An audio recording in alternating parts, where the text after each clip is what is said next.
آمریکا به عنوان اولین کشوری که فضای سایبر در اون شکل گرفته، به طبع اولین کشوری هم هست که سیستم حکمرانی خودش رو به سمت سیستم سایبرنتیک پیش برده. آمریکا 17 نهاد اطلاعاتی داره که در کنار هم جامعه اطلاعاتی آمریکا رو شکل میدن. این 17 نهاد اطلاعاتی در حوزه‌های مختلف اطلاعات مورد نیاز برای حکمرانی رو در اختیار دولت آمریکا قرار میدن. البته باید اشاره کنیم که منظور از نهادهای اطلاعاتی صرفاً نهادهای جاسوسی نیست و در واقع نهادهایی هستند که با اطلاعات استراتژیک سر و کار دارند.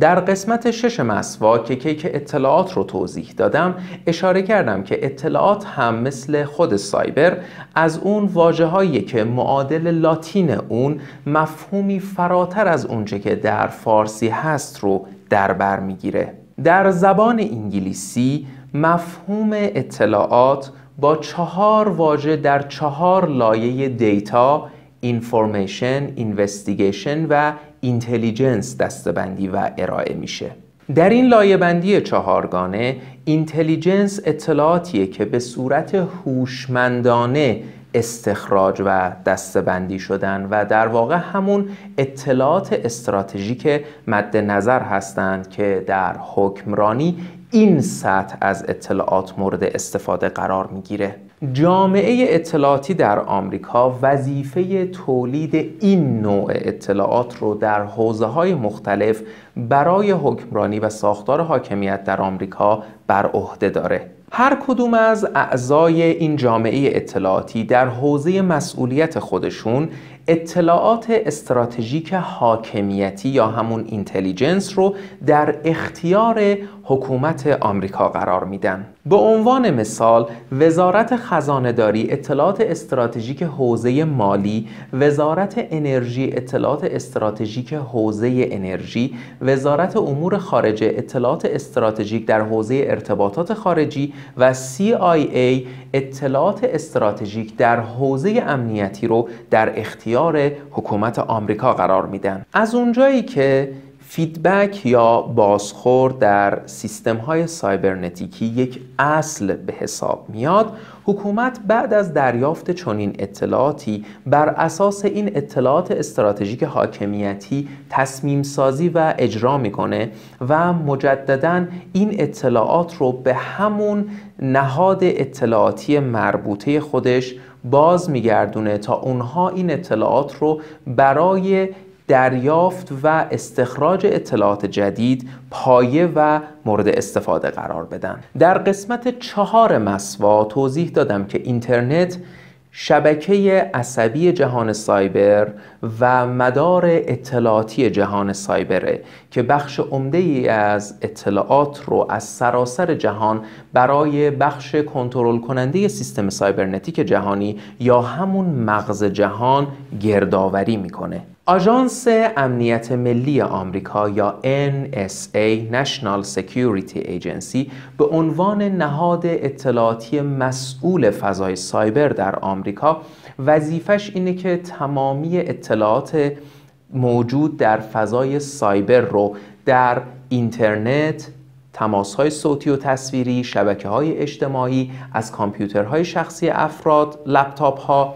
و از ایمیل ها و از هر چیزی که به هر طریقی به فضای سایبر متصل میشه این اطلاعات رو گردآوری کنه و بعد از دسته‌بندی و تجزیه و تحلیل در اختیار سران حکومتی آمریکا برای تصمیم سازی و اقدام قرار بده. از اونجایی که این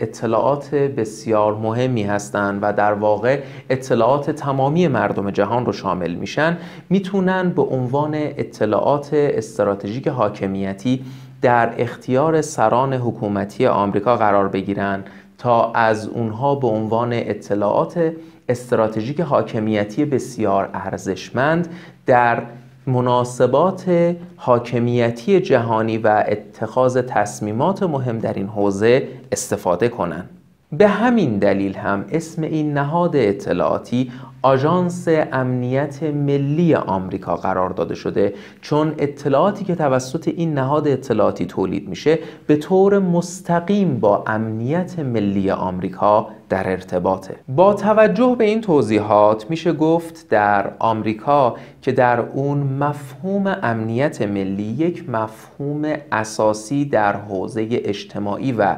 حاکمیتیه، یک امنیت ملی سایبری و اطلاعاتیه. بنابراین در سیستم جدید حکمرانی سایبرنتیک در آمریکا این 17 نهاد اطلاعاتی هستند که نقش محوری رو ایفا میکنن و وزارتخونه‌های دیگه به حاشیه رونده شدن و به مرور در حال انقراض یا حزم در یکی از این 17 نهاد اطلاعاتی هستند. در کل باید گفت مأموریت اعضای جامعه اطلاعاتی آمریکا گردآوری، تجزیه و تحلیل و تحویل اطلاعات و ضد اطلاعات خارجی برای تصمیم سازی به رهبران آمریکاست. بر اساس دکترین اینتلیجنس نیروهای مسلح آمریکا، هر کدوم از حوزه‌های اینتلیجنس یا همون اطلاعات استراتژیک حاکمیتی در اعضای جامعه اطلاعاتی آمریکا نهاد اختصاصی و متناظر خودشون رو دارند که برای درک بهتر عملکرد هر کدوم از اعضای جامعه اطلاعاتی آمریکا و نحوه همکاری و همافزایی بین اونها لازمه که در قسمت‌های آینده اول با تقسیم بندی اینتلیجنس به انواع مختلف در دکترین اینتلیجنس نیروهای مسلح آمریکا آشنا بشیم. در این مسیر پیش رو برای شناخت سیستم سایبرنتیک جهانی و گذار اجتناب ناپذیر به سیستم سایبرنتیک جهانی و همچنین معادل بومی تمدنی خودمون با ما در مسوا همراه باشید.